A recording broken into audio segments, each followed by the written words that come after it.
사자, 코끼리, 곰. 동물의 왕국에서 가장 아름다우면서도 위협적인 세 가지 동물입니다. 하지만 이 동물들이 두려워하는 건 뭘까요? 만약 그런 게 있다면 말이죠. 아마 깜짝 놀랄지도 몰라요. 함께 살펴봐요. 세계적으로 인정받는 정글의 왕 사자부터 시작해볼까요? 코끼리는 잠시 후에 알아보도록 할게요. 이 정글의 왕이 인간에게 가장 중요한 것 한 가지를 두려워한다는 주장을 들어본 적이 있을 거예요. 힌트를 드리죠. 지구 표면의 70%를 덮고 있는 물질이에요. 그게 사실일까요? 정말 사나운 사자가 물을 무서워할까요? 사실 이건 그저 속설에 지나지 않아요. 사자는 더위를 식힐 수 있기 때문에 물에 들어가는 걸 좋아해요. 사자가 살고 있는 곳의 기후를 생각해보면 이건 쉽게 이해가 됩니다. 사바나 기후의 온도 범위는 20도에서 30도예요. 우리 인간들도 날씨가 그렇게 무더울 땐 해변으로 향하죠. 그러면서 왜 사자는 다를 거라고 생각할까요? 특히 사자가 보통 127kg에서 190kg의 무게의 두꺼운 모피를 입고 있다는 점을 고려한다면 말이죠. 사자가 물을 무서워한다는 신화의 아이러니는 사실 사자가 뛰어난 수영 선수라는 점이에요. 호랑이, 표범, 제규어, 오슬록과 같은 따뜻한 기후에 사는 다른 큰 고양이과 동물들도 마찬가지입니다. 무슨 일이 있어도 물을 피하려고 하는 건 추운 기후의 큰 고양이들입니다. 밥캣, 링크스, 눈표범과 같은 동물이죠. 눈표범은 고산 툰드라 생물군계 같은 추운 곳에 살아요. 바위가 많은 산악지대예요. 그곳의 온도는 평균 1도 정도까지 떨어집니다. 그래서 추운 날씨에 사는 큰 고양이들이 물을 싫어한다는 건 완전히 일리가 있어요. 털이 젖으면 따뜻하게 지낼 수가 없기 때문이죠. 사자는 물을 무서워한다는 신화가 어디에서 유래했는지 알아보기 위해 너무 멀리 볼 필요는 없어요.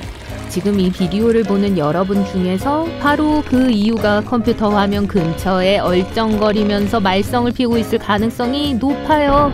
맞아요. 우리는 집고양이의 특정한 행동 양상이 사자의 행동 양상과 일치할 거라고 성급한 결론을 내렸는지도 몰라요.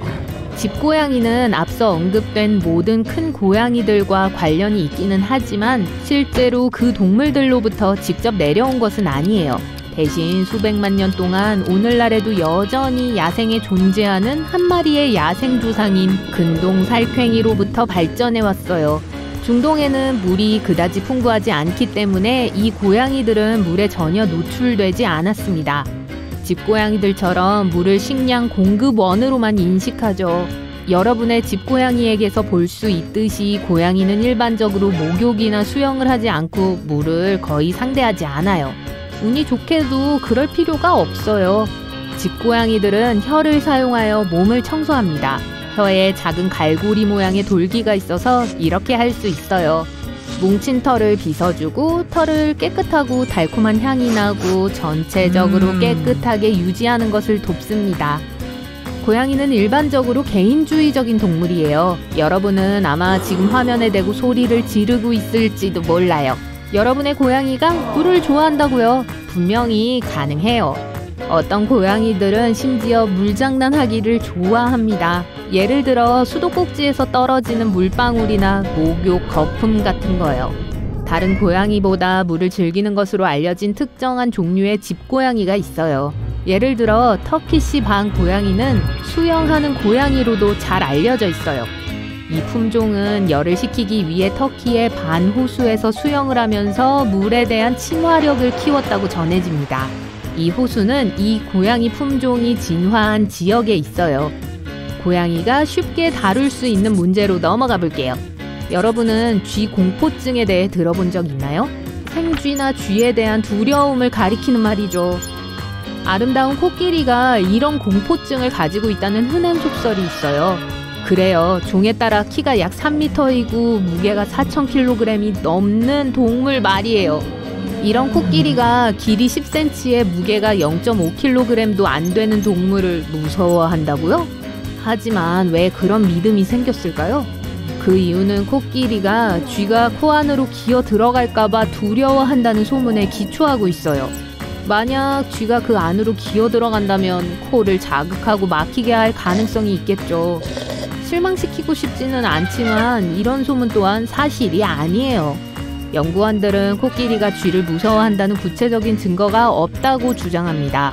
이 거대한 동물이 때때로 이 작은 설치류의 갑작스러운 출현에 겁을 먹을 수도 있다는 건 인정해요. 하지만 그건 누구나 마찬가지일 거예요. 전문가들은 또한 쥐가 코끼리의 코 안에 들어가더라도 코끼리는 쉽게 공기를 내뿜어 쥐를 꺼낼 수 있다고 주장합니다. 또한 대부분의 경우 코끼리는 쥐 때문에 방해받지 않고 심지어 쥐가 머리와 코로 기어오르게 둔다는 증거도 있어요.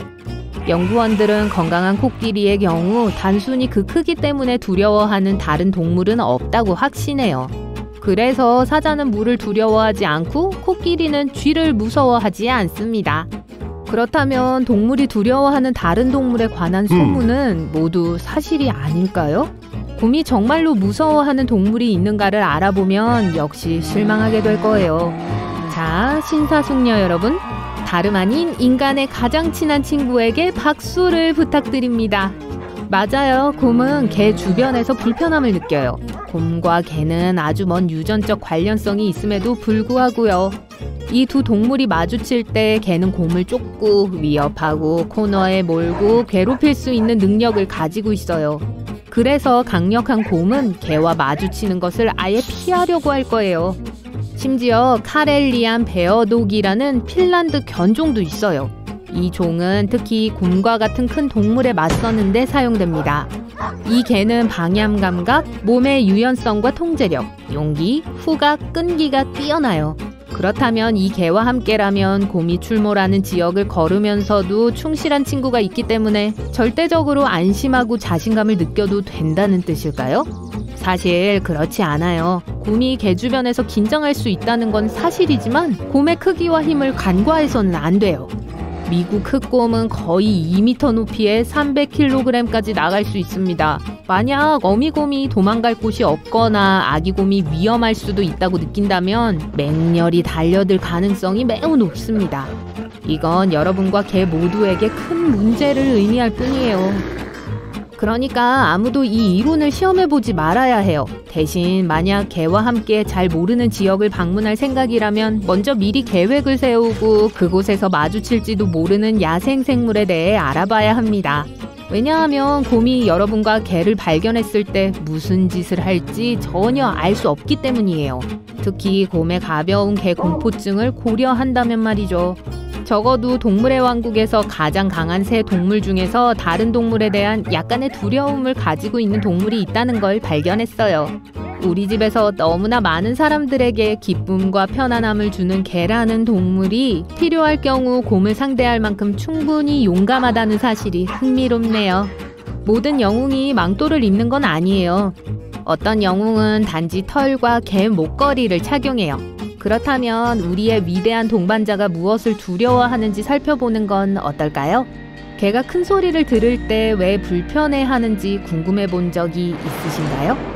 두려움의 정도는 개마다 다릅니다. 하지만 개를 불편하게 만드는 것은 천둥, 번개, 불꽃놀이의 요란한 소리에 대한 예측 불가능성이에요. 무엇이 그런 귀청을 찢는 소리를 유발하는지를 이해할 수 없기 때문에 개가 벌벌 떨고 다리 사이에 꼬리를 집어넣고 심지어 집에서 도망치게 할 수도 있는 거예요. 우리의 충성스러운 개를 정말로 두렵게 하는 또 한 가지는 개를 혼자 내버려 둘 때입니다.